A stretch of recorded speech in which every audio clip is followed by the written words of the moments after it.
நான் அப்பயே வரும்போது நீ சொல்லியிருந்தேன், நான் இங்கே கூப்பிட்டு வந்து நிப்பாட்டியிருப்பேன்.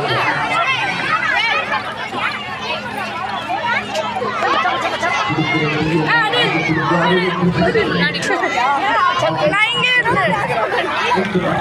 அவங்க ட்ரை பண்ணல, அங்கெல்லாம் அங்கெல்லாம் டான்ஸ் ஆடுறாங்க. நான் சும்மா கண்டென்ட்டுக்காக எடுத்துட்டு இருக்கிறேன், யூடியூப் கண்டென்ட்டுக்காக. அப்பா எடுத்துக்கிறது தானே, தனித்தனியா எடுத்துக்கிறது தானே. நல்லா கிடைச்சிச்சுன்னா நான் யூடியூப்ல போட்டு எனக்கு சப்ஸ்கிரைபர்ஸ் கிடைக்குமா, சப்ஸ்கிரைபர்ஸ் மூலமா காசு கிடைக்குமா? ஆமா, அதெல்லாம் ஆமாடா, யூடியூப்லயும் இருக்காங்களா?